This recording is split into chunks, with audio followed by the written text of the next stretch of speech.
We're live? Okay. Yes? Hey, well, welcome back. Sorry for the technical difficulties. Looks like the stream went offline for a minute, but looks like we should be back. So let's go back to the match if we can. Don't worry about missing anything because the players are still shuffling. This is modern. They're mulligans and fetch land, so nothing has actually happened. I believe both players took a mulligan, perhaps Sydney. No, I think they're just looking at their opening 7, their first Okay. hands. You see a bit. Oh no, you're right. See Sydney considering a bottom. He's bottoming in Veil, keeping a bunch of land, some white removal. All right, fetch, correct. Take 2. Is that gonna be the monkey? Untap Blood Crypt. So what is this? Is it Thoughtseize? Is that Not a a grave. Rockabon? Okay. Just good old Thoughtseize, you know, honest magic, one spell, Yes. one spell a turn. That puts Simone to 15, by the way. So a quarter of the life total gone. It's kind of nice for us. We get to see the whole hand. Yeah, so there's a Plains Arid Mesa. I think that's a Steam Vents for Sydney. And there's a Renan 6. I believe that's a Prismatic Ending and Leyline Binding. What do you like to take here as the Thoughtseize player? So let's see. 2 reaction cards and a Renan 6. Yeah. Renan 6 obviously lets you play the game. If the game goes long, it gets you all the resources you need. So if Simone's hand's a little slow, he might take the Ren. He goes for the removal spell, which means he might have, you know, a turn to Voidwalker to pressure the Ren, and maybe Ren gets back a couple lands, and then it's not a big deal. Okay. Yeah, I think Ren isn't just one of the top 5 cards in the format. It's so crazy. It's a Planeswalker for 2 mana that lets you essentially make a free land drop every turn if you can find a fetch land, which Sydney does. Yeah, I would be really surprised if Simone doesn't have Bowmaster here after after leaving Sydney was the Ren. And then not having a play on turn 2. Yeah, that makes a lot of sense. So yeah, here's the Renan 6 for Sydney. Take it up, put a land back into my hand. Pass the turn. Is there going to be a Bowmaster? Yep, you have the perfect read. Bowmaster pings the Ren for 1. Yeah, another option would have been Blood Moon. Like, be like, okay, just fetch weird. Okay. You have to fetch weird to cast your Ren. You can't fetch basics and stuff, and you tap out, and then I get to Blood Moon you. And Ren is just not that effective against Blood Moon if you don't have, you know, if you don't have at least a Triumph or anything. It's not going to save you from a Blood Moon. Yeah, good point. So Let's see. Yeah. Yeah, that would be the 1-2 punch. Bowmaster into Blood Moon would be really brutal here. This looks like a potential another Bowmaster's pre-combat to make the Orc token slightly bigger, which would allow Simone to attack the Renan 6 for 3, and that's exactly what's happening. So Renan 6 down. Wow. Yeah. Creativity of the top. Prismatic Ending deals with one of the Bowmasters, but not a great spot for Sydney at the moment. Yeah, just using his cards. I mean, keep in mind Simone might not have all his spot removal after sideboard. His pushes and his bolts probably keeps in bold, but maybe not push. So having to use these 2 Bowmasters, not saying it was wrong, but it might come back to bite him, you know. I think there is a fatal push in his hand, but yeah, I was just thinking of what you were saying. The lightning bolt fatal push kind of thing might be sort of like on the play, on the draw thing. With Simone being on the play, I would also expect him to have less removal as the creativity player. And here it is, the Magus, a turn not even really late, just on time. Basic Plains for Sydney, who opted not even to fetch with the Arid Mesa in response to the Magus. So because he already had the Plains in his hand, so there's just really costing him 1 life. You're better off saving it, and if you ever get rid of the Blood Moon, you get to fetch for a Goblin token, a mine. Okay, so something Sydney has available to him is potentially casting creativity if the situation is really bad on the Magus of the Moon to try to free his lands. Yeah, that is a super, super desperate play. Yeah. And I feel like if you wanted to go for it, you maybe had to go for it last turn. I think now it's going to be down to like a top deck for the Magus. Simone attacks for a bunch of damage, follows that up with Grief, and I believe there is a Undying Malice to bring it back. So that leaves Sydney with 2 lands in hand, 3 mountains in play, and a Yeah, and plains. that's just game. Well, no sweepers in Sydney's game, no Anger of the Gods, no Brotherhood's End, and yeah, Wow. that's over. Just really, really solid hand from Simone. I feel like it didn't even matter what he picked on that turn 1 top Yeah, Tuesday. yeah. It was just like the creativity deck didn't have time to do its thing.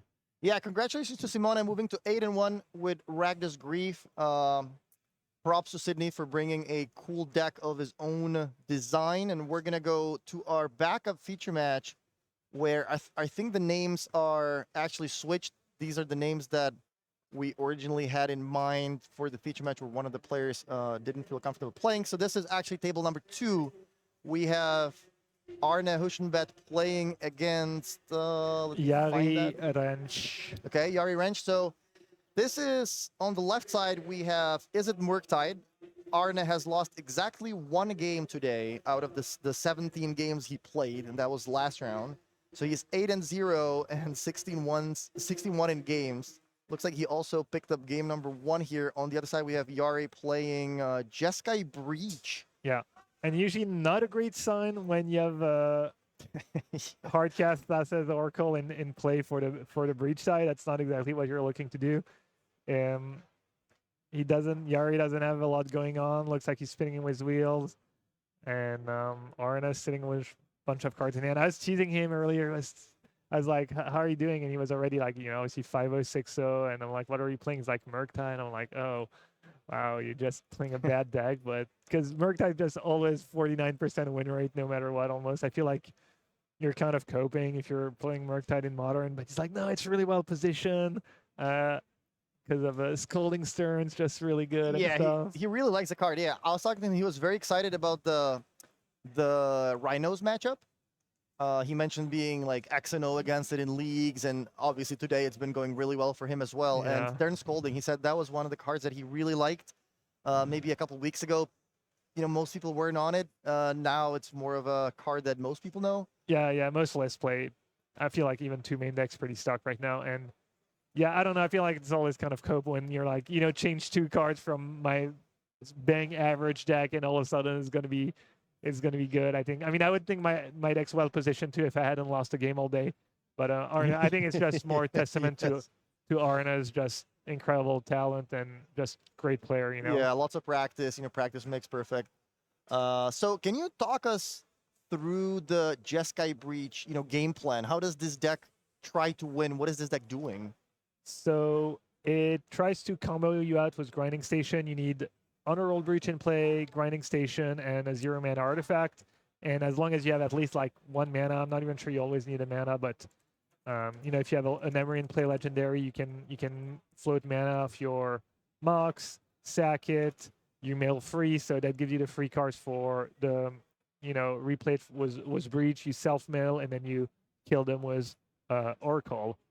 But you also usually have a kind of B plan was Urza Saga and the card advantage of Emery. I'm assuming that's what Yari's playing. Yeah, you see 4 Emery. You've got Ragavan usually in the deck, which actually no Ragavan. He's playing a bunch of removal spell pierce on Holy Heat. He still has the Saga, the free Saga. So I guess a more combo-oriented version was 4 Teferi Time Raveler main deck, no Ragavan, no Ledger Shredder. Kind of the just combo oriented was Saga to sometimes, make tokens kill that way. And after sideboard is just more reactive cards, more answers to the cards you might be worried about. Who do you think is advantaged typically in this matchup, and does that change after sideboard? I would guess the Murktide deck is in a decent spot. Your cards line up kind of nicely. You have some spot removal, and Jari has some creatures, and Emery, you have Unholy Heat to get rid of Teferi. That's one of the scariest cards, but you have answers to it.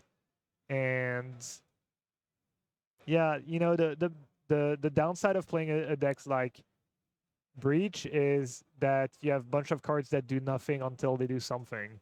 Right. So, Yeah. Like this like the station in play and Tassa's Oracle that doesn't really contribute much to your game plan as a 1/3 on turn 5. Yeah. He does have, his own cheap spells, cheap removal, some spell pierce, some endings. He has his own iterations, and Saga can maybe win you some games. Just go, removal into Saga. Wow, look at this. Underworld Breach, Arna instantly counterspells, but Yari has the Flusterstorm, and I think Yari is trying to explain like, hey, I have a loop now. I'm gonna do something. Can you walk us through the loop? Like, what is going on here exactly? So you need Breach, Grinding Station, and a cheap artifact, which is in this case the bubble. Mm-hmm. So he can play the bubble, exiling free cards, sack it to the breach or sack it to the station, mail free cards, use the free cards he mailed to bring back that bubble, and then that untap the grinding station untaps when an artifact comes into play.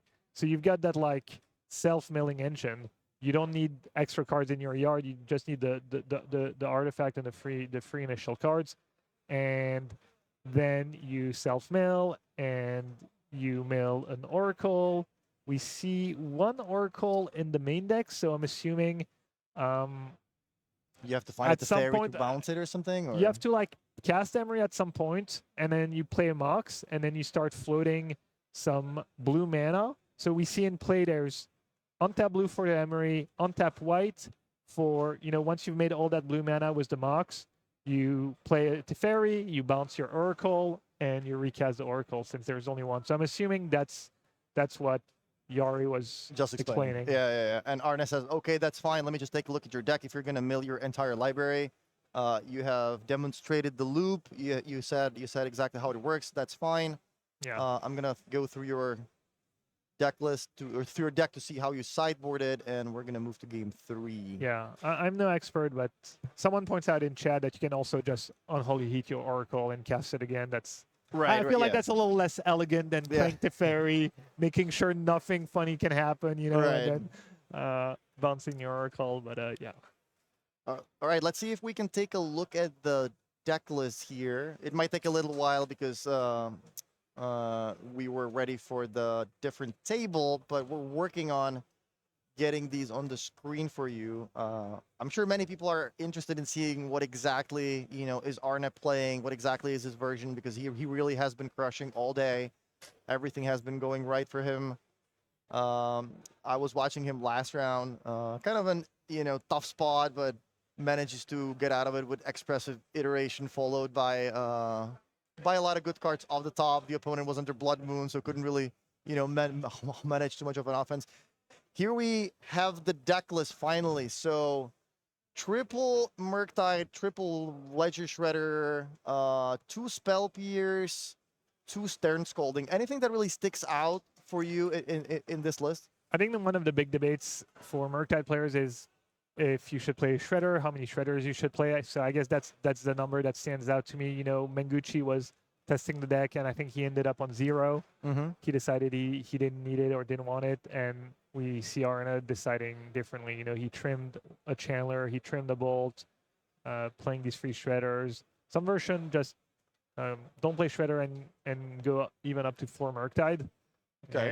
And I guess maybe a meta call. Maybe Shredder is a little worse against a card like Fatal Push out of Ragdos, whereas the Murktides are usually pretty strong cards. And I feel like at least not playing the first Shredder feels kind of weird to me. But what do you think? What would you play if you played Murktide? Would you play Shredders? I haven't played Murktide in a while. Just a quick yes or no. Yes, I would play at least like one. Looking at the sideboard here, playing against Jeskai Breach, what do you think is coming in? Yeah, I don't think he needs Scolding. Maybe one Blood Moon effect if he's a little worried about Saga. Maybe some cheap blue counterspell. But honestly, his main deck cards already line up decently well. You want some cheap removal for Emery. You want your counterspells. You want your frets. Maybe. Yeah, I'm not sure what to board out. I think you want the Ragamans. You want all the 1-drops. Maybe Shredder is a little underwhelming, but even that might be fine. How do you feel about Lightning Bolt against a deck that only really has Emery as a creature and Teferi, which you can target On with Holy like. Heat, yeah, maybe Bolt can go and you keep scolding, so you counter the mill effect, the original mill effect, but it's a little like gamblish, I guess, because if you draw the scolding after the Emery, you feel pretty bad. And yeah, we see the breach sideboard. So we saw Flusterstorm win Yari last game, so that makes sense. That's coming in. I don't think you want Force of Negation. You're only really countering iteration on Arne's turn. You just want to fight Right. on your turn. So yeah, it might just be the 2 Flusterstorm coming in for Yari. If you are on the Jeske breach side and you have this double stern scolding in the sideboard. Yeah, no, I'm not bringing that in, but he does have some cheap removal. Maybe on the draw he brings in extra endings or bolts.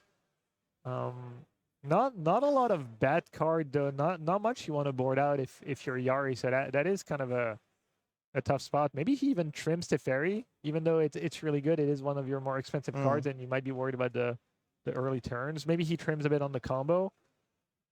Maybe you're better off having a few less combo pieces. I don't think I've literally ever played a game with that deck. I've played a bit against it, and I've lost a lot to it.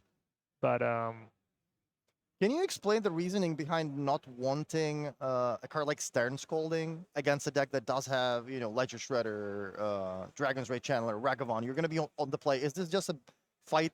Is this a battle you don't want to fight? Is this something that's not as important in the matchup, like the early creatures? Do you think the Unholy Heats are enough? well, he is on the draw for game 3, so I think he but even on the play, I mean, it's the same dilemma as Arna. It's nice to counter the Emery and they don't get the mill trigger, and it's nice to maybe counter the Shredder and not let them get a trigger off a bubble, or Bolt can be kind of dicey against as there's no Bolt in Yari's deck, so that's not a point, but there's one in the sideboard. You are absolutely correct. Arna is on the play for game 3, so everything I said doesn't make any sense. But I guess that really shows you the difference between on the play, on the draw. Now Stern Scolding on the draw doesn't really make a whole lot of sense because your opponent will have already played their 1 draw by the time you're going to play your first land. So it certainly makes sense for Yari to leave them in the sideboard. I think Scolding is more for the Yogg matchup and the Rakdos matchup. That's where the card shines. Arnis still deciding on his opening hand. Does he not have? He has a Steam Vents, right? He has a 1-land hand. I think there is also a Spire Bluff Canal. I think it's a 2-lander. There's a Dispute. There's Force of Negation. I think there's a Unholy Heat. Yeah. Maybe the game doesn't really have a lot of proactive cards. I think on the left side, though, there is a Dragon's Ray Channeler. Oh, maybe he was just deciding on what to put on the bottom. Yeah, there's feel like 2 red cards to the left. A Channeler and is it Cast Into the Fire? Would that make sense in the matchup? Just exile an artifact? That doesn't sound super exciting. Could be that. It could also be Ragavan. Maybe he's deciding which 1-drop to play. Like, okay, if my opponent has removal, do I want to bait it out with the Channeler and then leave Ragavan for later? I would guess I would bait out the Channeler as well, yeah. All right, plays the Channeler, passes the turn. It does feel kind of bad, though. Kind of a grindy matchup, a lot of removals on both sides, and you're on the play, you're on the mull. It's almost like you're down 2 cards. So not the greatest spot if you're Arno, but let's see what happens. I think it is a Ragavan. So yeah, you're right. This looks like a bait for the Unholy Heat that Yari does have. And we're gonna see what he does. Cracks a bubble. Follows that up with a Flooded Strand. Yeah, targeted himself, little bubble trick. If you like the card, you don't fetch, you draw. If you don't like it, you fetch away and get a different card. And yeah, upkeep. Wow, instantly does that on his upkeep. Can you find some logic behind that?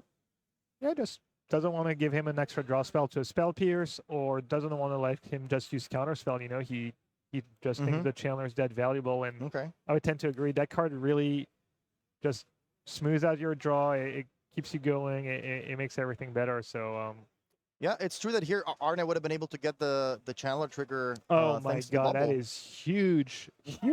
Preordain. We're seeing Arne down a card because he's on the mulligan, and he couldn't. I've never seen someone cast a card off Ragavan this fast. No decision. Nice.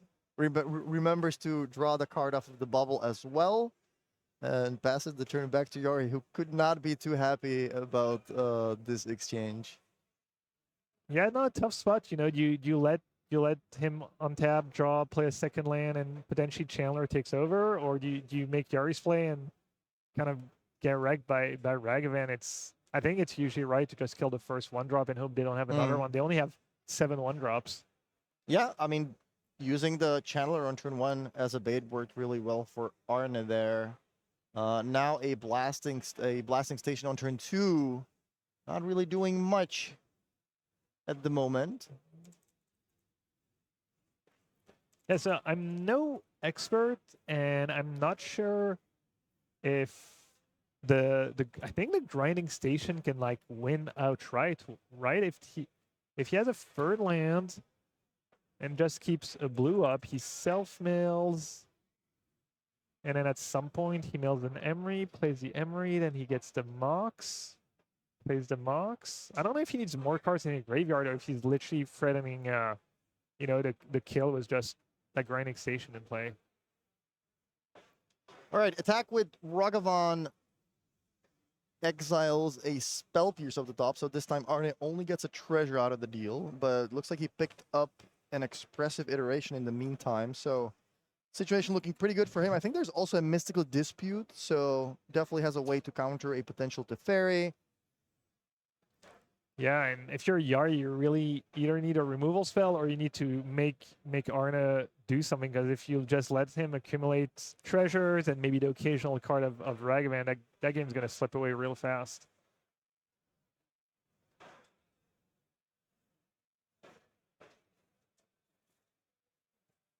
I can tell you that on table 1, we have Lars Henrikvark, who is playing Hardened Scales. He's 8-0. He is actually a 2nd place finisher from the last regional championship. So he is on a pretty big heater himself. We don't have a match result from that match just yet, but I'll keep you updated if that changes. Yeah, Lars on Scales, you know, one of the deck in Modern that has had a consistent high win rate for a while now. I know Aspiring Spike has always liked this deck, and it used to be a little weak to Omnath, and Omnath used to be popular, but that's not the case anymore. And you got an amazing tool in the Cotteron, you know, that kind of took Scales and Yogg to the next level. Does it have a good Grief matchup? I believe Scales does have a good Grief matchup. Urza Saga's deck in general have a pretty decent Grief matchup. All right, Arne with almost a full hand decides to cast the Iteration. Gets himself an extra land, 1 card in hand. Shocks himself. Life total not too relevant in this matchup. So what does he have? There's a Preordained. There, I see a Ragavan. I think there is the Cast into Fire as well. Mystical Dispute, Force of Negation, and I think the card on the left might be a Ledger Shredder.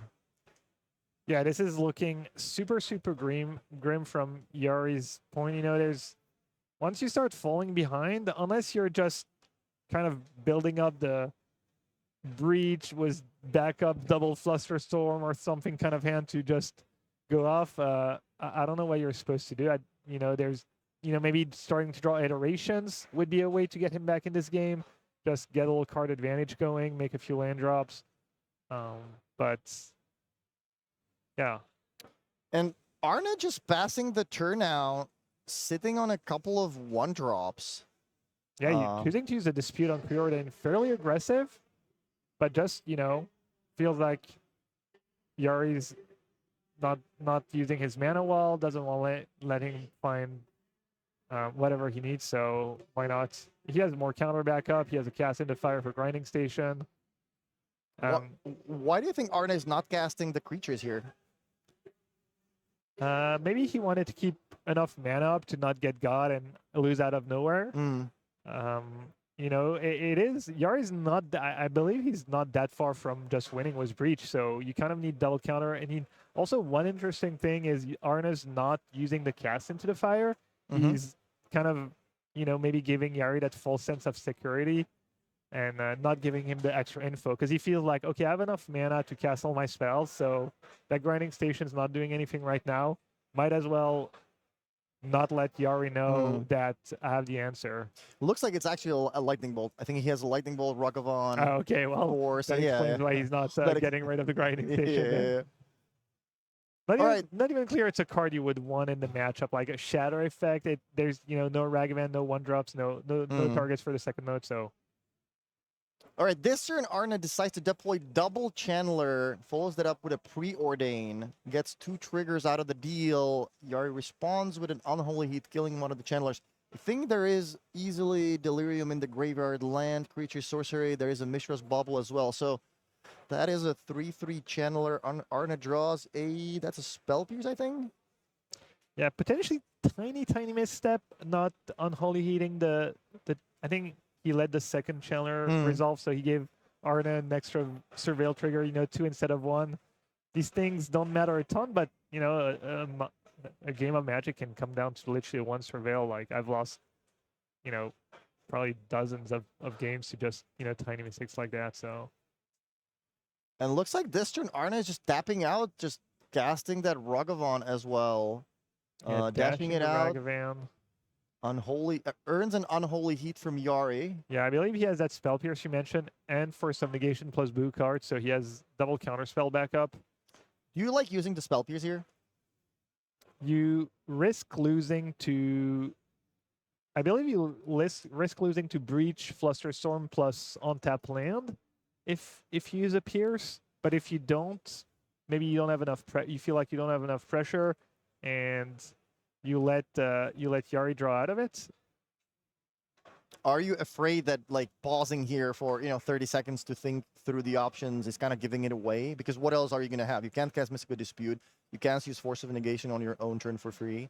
So it kind of has to be the. Yeah, I mean, ideally you balance your range a bit, and even when you don't have it, you tank for like 10, 15 seconds there. But I agree that more often than not, in paper, people will be fairly straightforward about it and not tank too long when they don't have it. 3 minutes left in the round, by the way. There might be a little bit of extra time, but I think this is the actual time left for the players. Yeah. Ooh, Saga is interesting.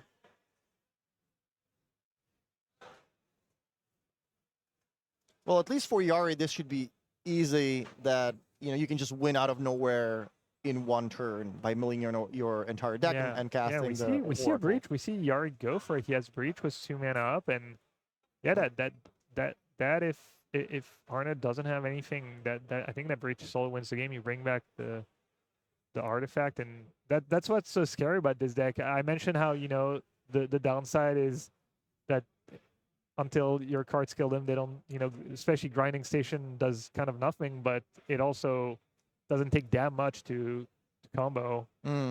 Force of Negation, lets the Surveil resolve, has the Flusterstorm, and wow. I think is this Arna over? still has the Spell Pierce, right? For the Breach. Is the exact reason why he didn't want to save his Ragavan. Okay. He didn't want to lose to untap land, Breach, Flusterstorm, which is exactly what Yari had. So yeah, good heads up play. Good play, and potentially rewarded with a Preordain here that's going to find him a counterspell. And we see he has a clock. He's down to 9. I believe he has Lightning Bolt, so he's got a 2-turn clock. And Yari need to find something good. Thing is, at the Fairy, there's a Prismatic Ending, I believe. Yeah, that's going to be a tough one for Arna. Can you really afford to just let that Channeler go when Yari has the pressure of the Saga? Yeah, and when there's 1 minute left in the round, like, are you? Yeah, this is a really tough choice. Are you going to use the counterspell? Yeah, that's a good call. I mean, he could maybe play for the draw. Yeah, he's just. I think I like it, honestly. I feel like Channeler keeps you going. It puts the clock. It makes Saga somewhat irrelevant. Because if your Channeler dies, then all of a sudden that Saga is amazing. Wow. Unfortunately for Arna, Yari has another removal spell. So this is going to deal with the Channeler.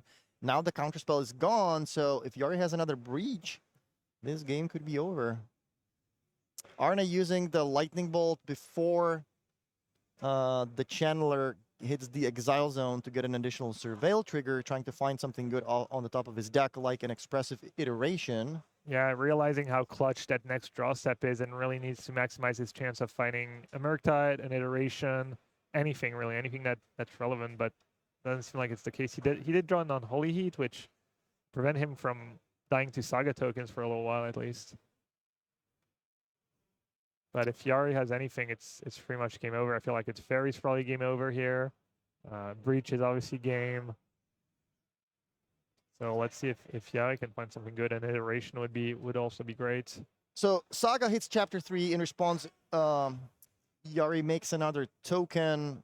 Let's see what he's going to be able to find in his deck. It does look like he has a second Grinding Station in here, I feel. Was one of his 2 cards, so that's good news for Arne. And he gets, yeah, the desk, that's tons of card advantage. Just 2 cards and, I believe, card selection. I think you get to look at the top 2 both times. Mishra's Research deck. Let me put that on the screen for you. Search. Yeah, and Yari valuing the damage here, just adding an artifact to the board. Second Grinding Station that's just there to pump a token. Kind of backfires a tiny bit because of Arna's Unholy Heat, but he figures, you know, the desk will be just fine next turn and there's no rush.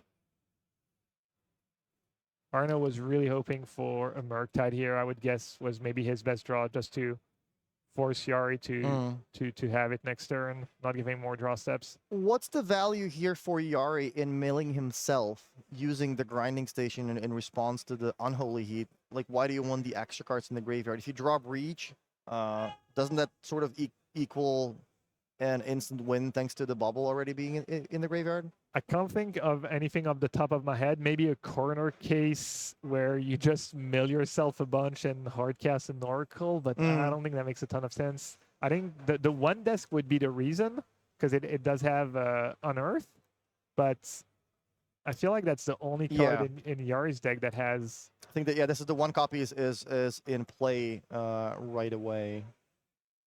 All right, well, there's a Teferi. Hits the battlefield. That's not good news for Arne. So now all his counterspells, or future counterspells, are dead. I think this is also turn number 3 of extra time. So Arne draws, looks like a Spell Pierce, not very useful. Is Yari going to be able to find a Breach? I think he's showing him the Breach, right? He's just showing him the Breach. He's like, I got it, bro. Wow, there it is. Well, last extra turn, right? Yeah, this is the very last extra turn for Yari, I think. Yeah, I have Teferi in play. You can't do anything. I'm going to tell you exactly what I'm doing. Demonstrate the loop, and that's game. Congratulations to Yari Wrench for going... is he undefeated? That's 7 wins and a draw, right? Let me confirm with the standings real quick. But yes, he does have a draw. So Yari Wrench, 8 wins and a draw. One of our undefeated players, and there's going to be another player at 9-0. So 2 undefeated players at the end of day 1.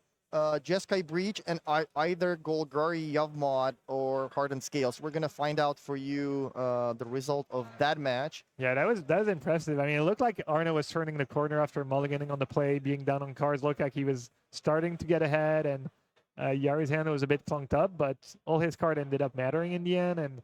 And you know, Arne potentially maybe got a little unlucky, flooding a bit, not finding more iterations or that Murktide to close out the game. You know, it came down to like one good draw step maybe for Arne, and he just drew too many reactive cards. It certainly looked good for him. Also, like when you look at the other side of the battlefield, there's only a Grinding Station that doesn't do anything. It kind of looks like you're in a really good spot, right? Like I have some counter spells, you know, Breach doesn't resolve, I'm fine. Yeah. But the fact that like Breach sort of means an insta win, that's kind of crazy. And I can tell you that on the first table, Willie de Almeida ended up winning. So his Golgari Yavmod deck is 9-0. So congratulations to him as well.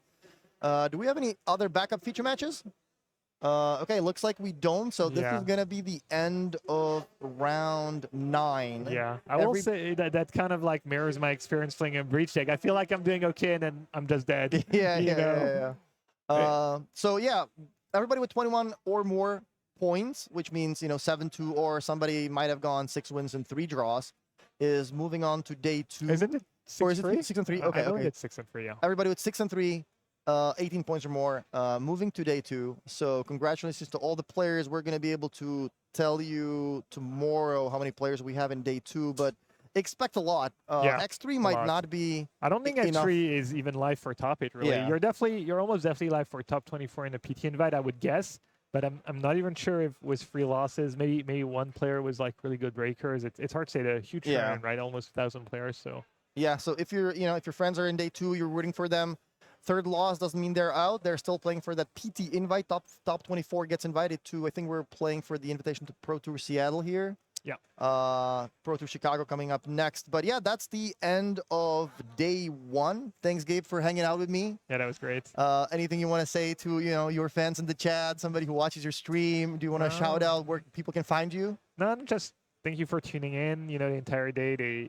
I always enjoy watching the coverage when I'm at home. So, and it's been a while since I've been in the booth. So that was kind of cool. It made my day. I didn't do super well today, but where can that's people nice. find you? Tell us. All right. All right, quick. Twitch.tv/Yellowhat. I stream most days. I play Modern, Pioneer, the competitive format. So, yeah.